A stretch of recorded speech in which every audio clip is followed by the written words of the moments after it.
Hi, I'm Anna. 2 days after I buried my husband, I brought a gift to my nephew's birthday and came home to find my mother-in-law in my bedroom and my brother-in-law with a new set of keys.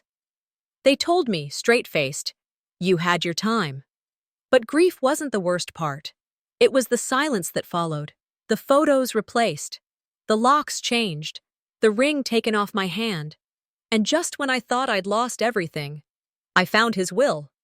What do you do when your own family decides you don't belong? Keep watching. The chapel smelled like polished wood and roses that had been out just long enough to turn the scent sour.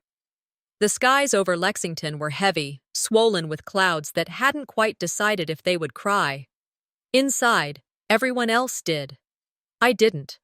Not because I didn't want to. I just didn't know how anymore. Dale's mother, Corinne, stood near the pulpit, orchestrating hugs and whispered condolences like she was the grand host of a tragic wedding. I approached her. She didn't reach out. No hug. Just a nod. Cold, sharp, managerial. As if I were someone she once hired and no longer had a use for.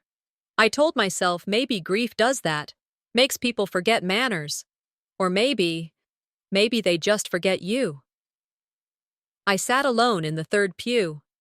Judd stood beside his mother like a makeshift son-husband hybrid, chest puffed, eyes dry. Marin offered a thin smile and a distant squeeze of my hand, already scanning the crowd for someone else to acknowledge. No one sat next to me. I was the widow, yet somehow also the stranger. When the final hymn ended and people began to file out, I stayed behind. Just for a moment. To sit with the silence Dale left behind. The ride home was short, quiet, filled with the shuffle of paper programs and the occasional muffled sob from the back seat. I didn't drive. Marin insisted.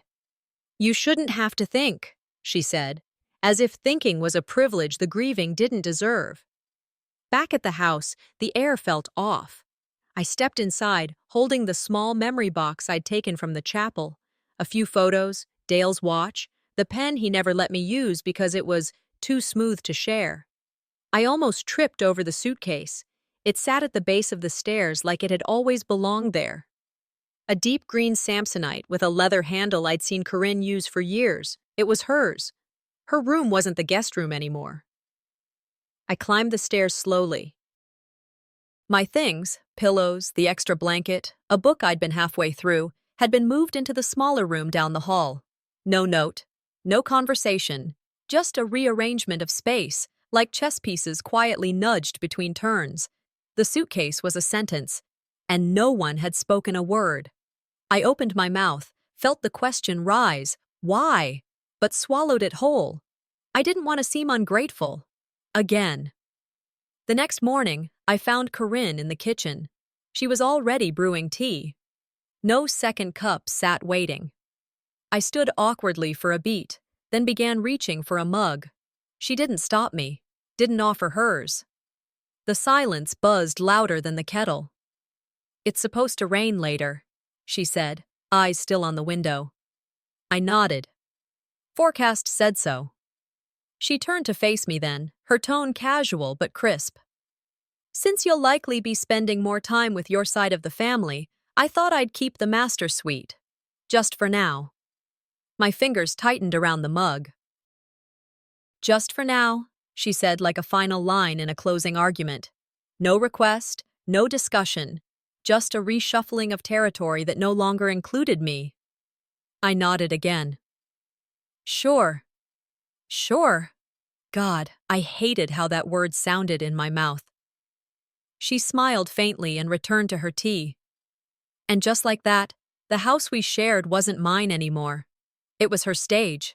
I was just the crew cleaning up behind her act. Later, I sat on the porch swing alone.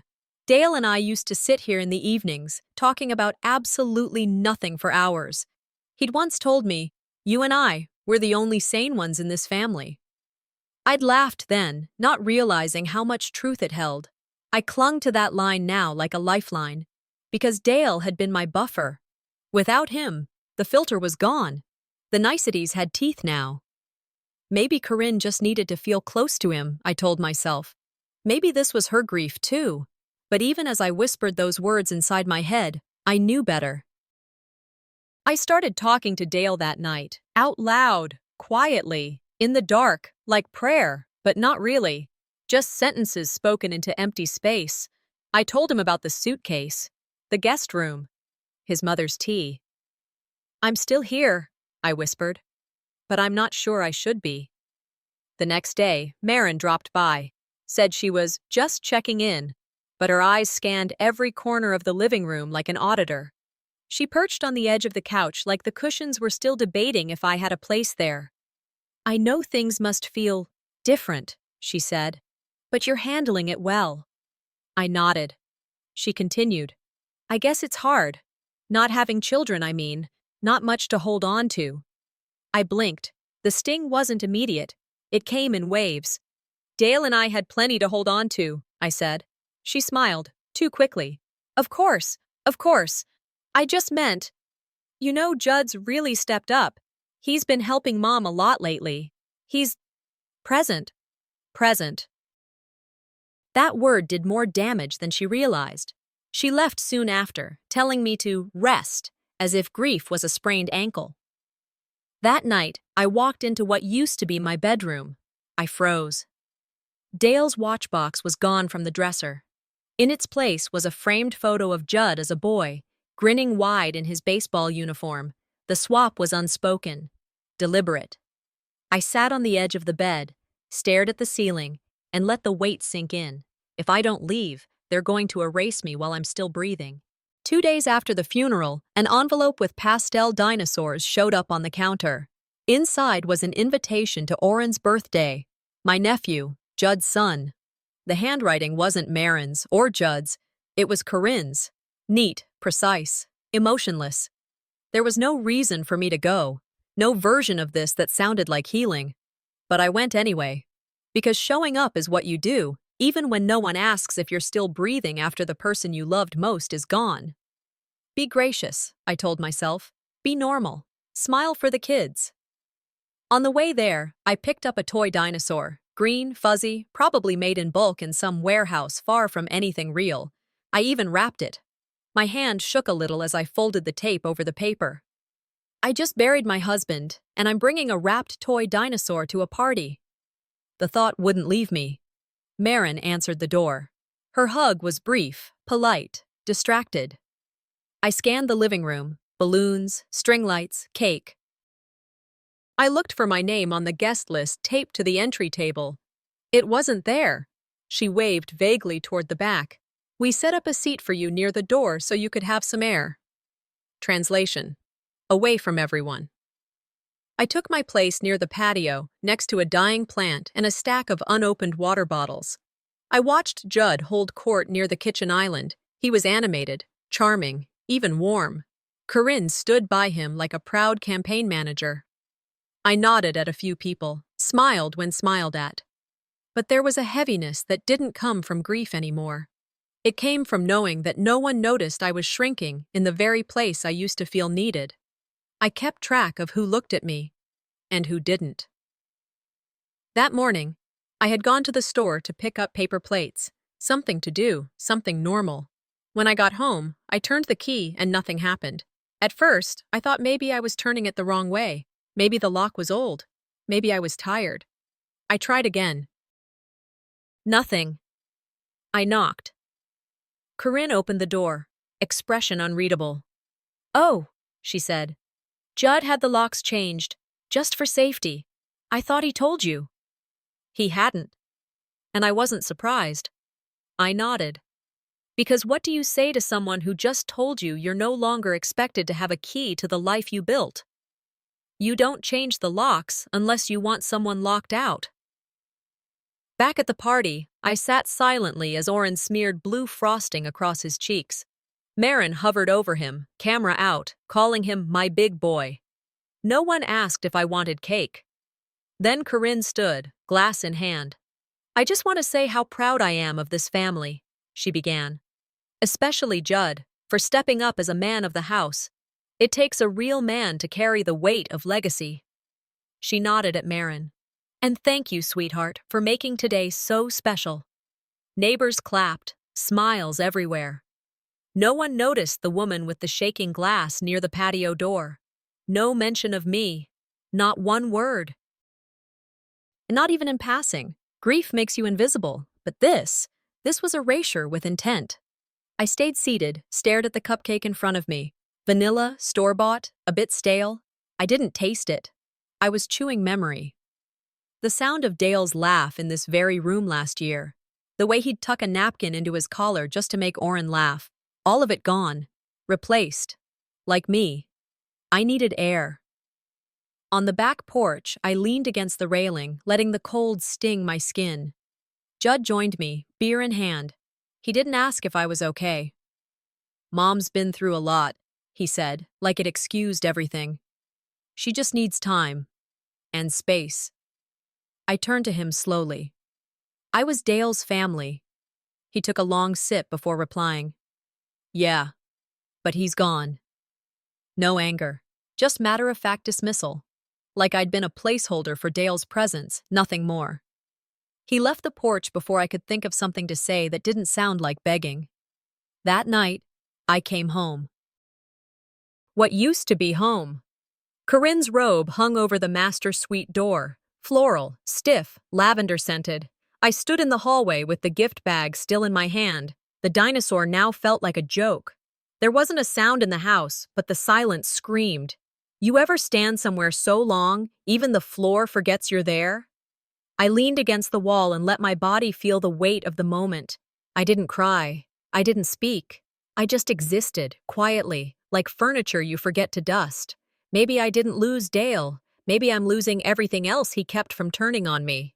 I came downstairs just after lunch, planning to dust Dale's painting, the one he loved, the one we hung on the wall together the day we moved in. It wasn't the most expensive thing we owned, but it was ours. I didn't make it to the frame. I froze the moment I reached the edge of the living room. The mantel looked clean, rearranged, curated, and sitting where our wedding photo had been for the last 11 years was a new frame. Glossy. Large. Inside it, Corinne, Judd, and little Oren, all beaming like a Christmas card come to life. I felt my throat tighten. I turned slowly toward the hallway. The anniversary collage Dale surprised me with 3 years ago, gone. The side table where our candle from the vow renewal used to sit, cleared. Corinne appeared behind me, holding a stack of linens. "The old frames were too gloomy," she said, placing them down like this wasn't a burial. "Needed a refresh." I stared at her, said nothing. My hands were trembling too much to keep dusting, but I didn't let her see that. I didn't disappear, they just made space by pretending I never took up any. I went upstairs, picked one photo, just one, and placed it in the hallway nook, a candid of me and Dale from a friend's wedding. He was mid-laugh, arm wrapped around me like he never wanted to let go. By evening, I found it lying on the hallway table, glass cracked, next to a box of receipts and junk mail. I didn't ask who moved it. I didn't raise my voice. I told myself it must have been an accident. But I knew. Dale's old recliner in the den, draped now in one of Corinne's floral throws, his cufflinks. I heard Marin mention Judd was wearing them to some upcoming dinner with a client. Just for safekeeping, she'd said, like memories needed new pockets. That night, Corinne hosted what she called a casual family dinner. A few neighbors, Marin and Judd, someone from her knitting group. I was seated again near the end of the table, close enough to pass the bread but far enough not to be in any photos. Halfway through the meal, Corinne stood. "I just want to take a moment," she said, glass raised, "to honor Dale. He raised a son like Judd, strong, dependable, and everything a Miles should be." A round of clinks and gentle applause followed. Marin beamed. Judd looked down modestly. I didn't move. I sat there, wine glass in hand, the stem digging into my palm. Not a word about me. She praised him like a mirror of Dale. I was the shadow they edited out. Later in the kitchen, Marin leaned in beside me as I rinsed a dish. "You're so quiet lately," she said. "It's good to have peace in the house again." I didn't flinch. She added, "Judd's really stepped up. Mom needs that kind of support right now." "She had that support," I said, rinsing the plate harder than I meant to. "For 11 years. Marin paused, tossed her napkin into the sink. Well, maybe this is just a new season. She left the room. I stayed behind, hands wet, chest hot. I didn't yell. I didn't cry. But I heard the door close behind her, and the sound hit harder than any slap. That night, I pulled out the journal Dale had encouraged me to keep during the IVF years. Pages of dates, hormone counts, temperature logs, dreams. Now I used it for something else. I wrote down every change I noticed. The replaced frame, the cracked glass, the shifted chairs. I wrote how I felt. Not dramatic, not weak, just facts. Tracked like weather. It's not the pain that wears you down. It's watching them hand it to someone else and call it healing. I opened the drawer in the nightstand and slid the cracked photo frame inside. Shut it. It wasn't proof anymore. It was evidence. Later that evening, as I walked past the living room, I saw them. Corinne and Judd were sitting together on the couch, laughing. Oren was on the floor, toy in hand. A small red truck slipped from his grip and rolled across the floor, stopping against my foot. I bent down, picked it up and handed it back gently. He smiled. Innocent. He didn't know what the room used to feel like. Corinne smiled at me like she was thanking a neighbor who watered her plants once. I nodded back. You can pretend I'm no longer part of this house, but houses remember. And so do I. The house had started to shrink around me, not in size, God knows it was big enough, but in presence, in comfort, in meaning. Dale's jacket, the one he always threw over the back of the entry chair, was gone. I noticed it that morning when I bent down to pick up a sock someone had left on the floor. Corinne's floral teacup now sat in the cabinet where mine used to be. Her scent, lavender and starch, had crept into every room like a quiet invasion. You know what's worse than being erased? It's watching them rewrite everything with your pen. I didn't feel like talking, so I slipped into Dale's study. The door creaked, hadn't been oiled in months, but the room still smelled like him. Leather, dust, paper. I ran my fingers across the spines of his books, some old, some never read, just sitting there, looking intellectual. I figured I'd start sorting, maybe donate some, maybe keep one or two. One book slipped out of my hand and hit the floor. Hard cover, loud. When I reached down to grab it, I noticed something behind the shelf. An edge, a line I'd never seen. There was a drawer built into the back of the bookshelf. I pulled gently. It stuck for a second, then gave. Inside, there was a single envelope. Cream-colored. My name written in Dale's handwriting. Slanted, sure, familiar. Dated 4 days before he died. I didn't open it. I sat on the old leather chair for nearly an hour, just holding it. It felt too heavy for paper. What if he knew? What if this is his way of saying goodbye? Or sorry? What if it's neither? When I finally opened the letter, I lit the desk lamp and turned the overhead lights off. The rain outside had picked up, tapping the window like someone gently reminding me they were still there. Dale's voice, even in writing, was calm, measured. If this reaches you, it began, I probably didn't make it through. And I suspect things in the house might change fast. He went on to explain that he'd left a folder with Seth Halverson, our lawyer, one I hadn't heard from since the funeral. There's a real will, he wrote, not the one Mom's been pushing, not the one Judd thinks he's entitled to, the one that actually reflects what we built. I didn't breathe for a long moment. Then I kept reading. They grieve in control, not in love, he wrote about Corinne and Judd. They'll try to make you feel like you're standing in their way when all you ever did was stand beside me. His last lines hit hardest. You're the only one who made this house a home. Fight if you must, but never beg to stay. The tears didn't come fast. They came quiet. Down my throat, not my cheeks. I wasn't sobbing. I was unraveling. I sat there, in the dark, with that letter on my lap and the rain as my witness. I read it again. This time, I underlined the phrases, marked them with a pen I found in the drawer. You're the only one who made this house a home. I wasn't imagining it, I whispered. I wasn't just grieving, I was being replaced. I don't know how long I stayed there, hours, maybe. My body didn't move, but my spine straightened. I remember Dale once telling me, the loudest people in this family are never the kindest. He wasn't wrong. The next morning, I got up before anyone else. I didn't touch makeup, didn't change into anything fancy. I pulled on Dale's old flannel shirt, the one I always stole during winter, and wore it like armor. I went back to the drawer. Inside was something else. Small, labeled in his handwriting, Legacy. A USB. I didn't open it yet, but I knew I would. Soon. They've been rearranging the furniture. Time to rearrange the facts. I slid the letter into a new folder I labeled Not Forgotten. Placed it into the side drawer of my nightstand. Locked it. Later that afternoon, I walked into the kitchen. Corinne and Judd were sitting at the table, laughing. I didn't care what the joke was. I wasn't in it. I walked to the fridge, peeled a yellow sticky note from the drawer, wrote a few words, and stuck it beside the grocery list. It read, "Going to see Seth this afternoon. Thought I'd let you know, since we're sharing everything now." Corinne stopped laughing. Judd didn't look up. I walked away. It was late in the afternoon when I got back from a walk around the neighborhood. I hadn't meant to stay out so long, but I needed distance from the air inside that house. Too many voices echoing, even in silence. I came in through the back door. The kitchen lights were off, but Corinne stood at the sink with a cup in her hand, staring out the window. She didn't turn when I entered. I didn't speak either. Just filled the kettle, set it to boil, reached for a second cup.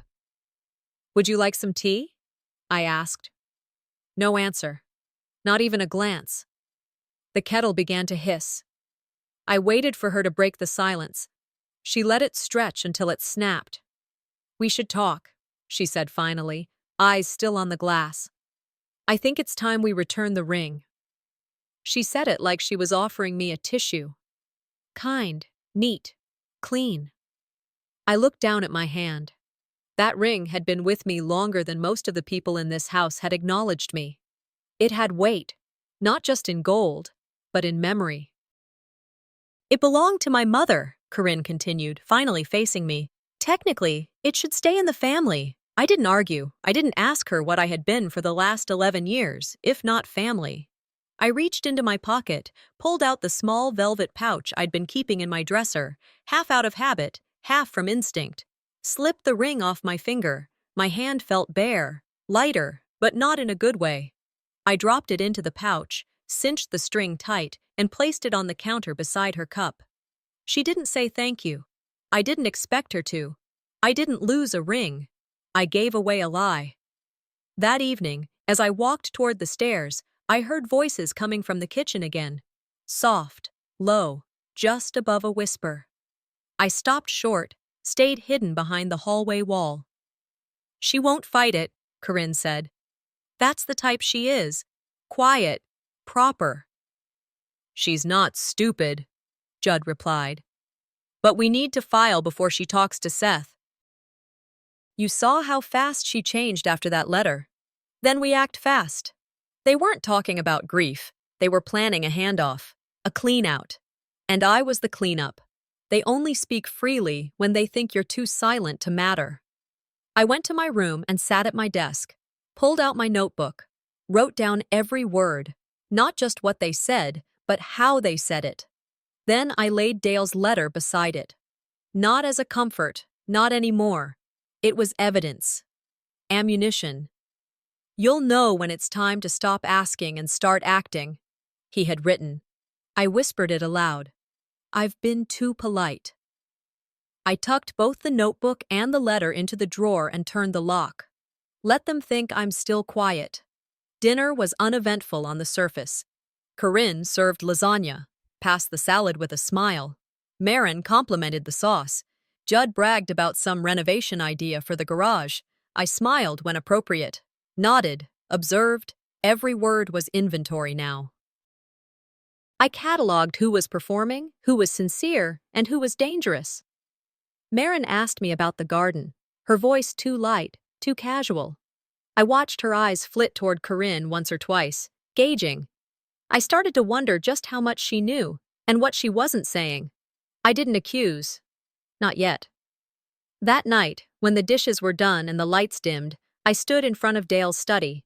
Most of it had been emptied already by Judd, boxes labeled for donation or family archives. But the drawer I had opened before was still there, still holding the thing that mattered most. I pulled it open, took out the USB, sat at my desk, plugged it in. The screen lit up. One file. Document 1. Recorded will statement, Attorney Seth H. I stared at the screen, then clicked.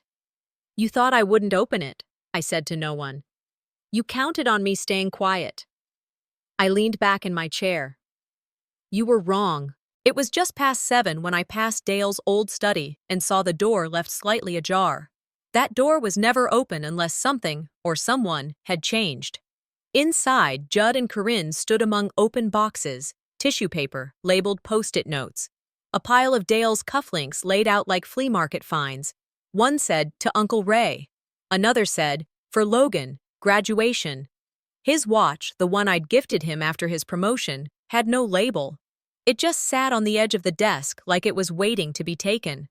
I didn't ask what they were doing. I already knew. "Was there a list Dale made?" I asked calmly. "Or is this improvised inheritance?" Judd didn't even look up. "You had your time with him." Corinne smiled, soft as a slap. "These things need a place where they're respected." There it was, the final step. Not just moving me out of his home, but now, out of his memory. I didn't argue. I didn't raise my voice. I walked away before my hands betrayed me. Back upstairs, I sat on the edge of the bed, staring at the floor. It was just stuff. But it wasn't. It was proof that I had been here, that we had been something, and now it was being divided like leftovers. That afternoon, I got a call from an unknown number. I almost let it go to voicemail, but something told me to answer. "Anna?" the voice said. "It's Silas." I hadn't heard that name since the funeral. Dale's best friend from college, the only man he trusted with his old truck or with the codes to the cabin. "I just wanted to tell you." He paused.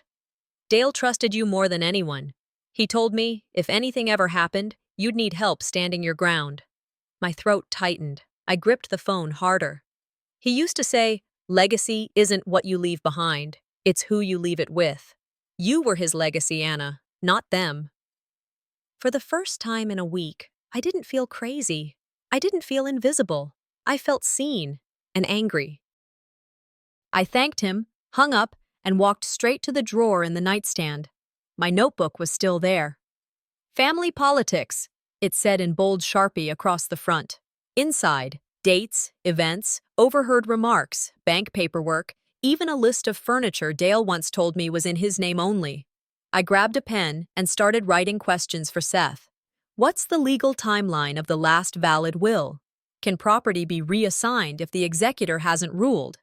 Is there recourse for distributed assets done without probate?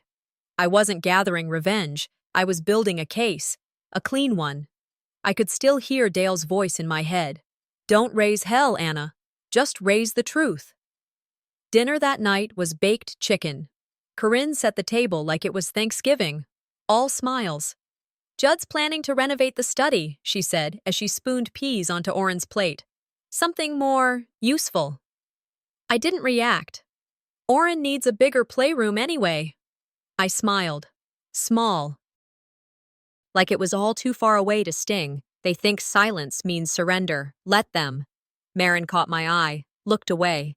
Later that evening, after everyone had gone to bed, I sat alone with Dale's letter and the USB again, his handwriting on the envelope, his words echoing in my ears.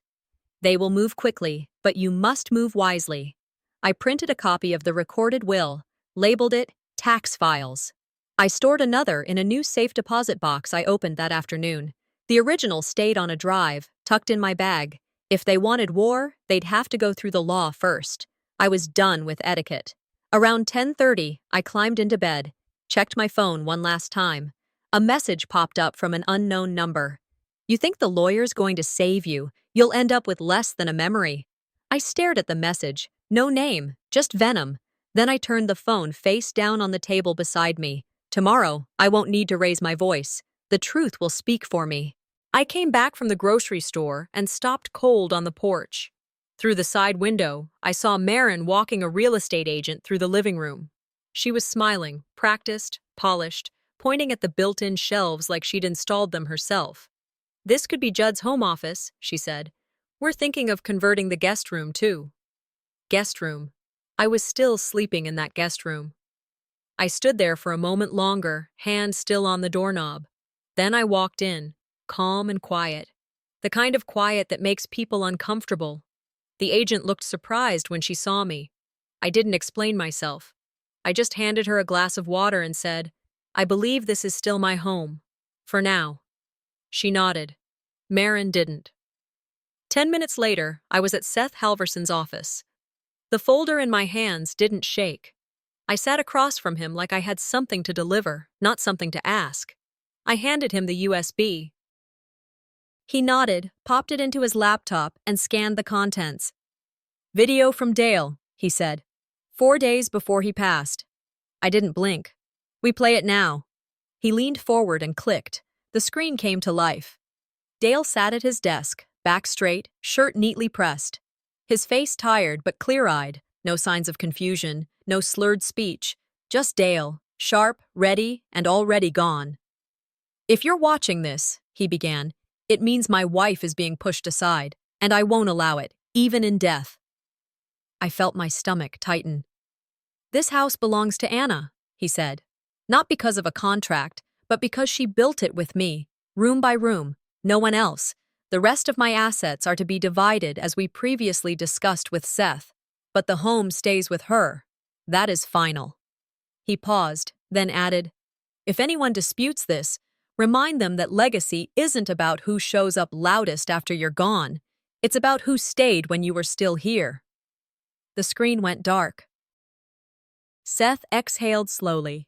"Well," he said, "that's about as legally ironclad as it gets." I didn't cry, not then, but I did close my eyes, let the silence settle, and felt something I hadn't in weeks, seen. When I returned home, I didn't say a word. I walked straight to the kitchen, placed a copy of the updated will on the table. On top of it, I laid a sticky note. Seth said hi. Judd walked in first. His eyes skimmed the paper, then darted to me. His lips parted like he had something rehearsed, but no words came. Corinne walked in just behind him. She was mid-sentence about some casserole recipe when she saw the document. She didn't sit. She just stopped walking. I didn't explain. I didn't need to. Later that night, Maren knocked on my door. She didn't look apologetic, not exactly, but she didn't look smug either. "I didn't know Dale had done that," she said quietly. "I should have asked more questions." I didn't smile. "You didn't have to ask questions. You just had to not participate." She stood there a second longer, then nodded and left. I knew that wasn't peace, it was acknowledgement, and sometimes that's more powerful. Before bed, I lit the fireplace. I pulled out the original wedding photo, still in its frame, glass cleaned, edges dusted. I placed it back on the mantel, right where it used to be. The flames danced behind the glass, lighting Dale's smile. I didn't touch it again, just stood there for a while. Funny how the truth doesn't raise its voice, it just waits for the noise to stop. The house was quieter than usual that morning, not peaceful, just emptied of energy, like it had run out of reasons to pretend anymore. I woke before the sun, boiled water for coffee, and let it sit too long before drinking it. Everything I touched felt like it belonged to someone else, yet none of them earned it. I moved from room to room like I was checking off boxes in a museum closing down for good. In Dale's study, I paused the longest. That room had held secrets, letters, decisions. Now it just held dust. I ran my hand along the desk one last time, then shut the door. I didn't need it anymore. I didn't say a word to Judd or Corinne. I didn't need to. Instead, I picked up the 3 boxes I had set aside days earlier, each with a small note taped to it. One read, "Kitchen," another, "Books," and the last just said, "Mine." Before I left, I placed one envelope on the kitchen counter, addressed to Maren. Inside, a single sentence. "In case anyone asks why I left with Grace." No fanfare, no speech, just the soft click of the front door behind me.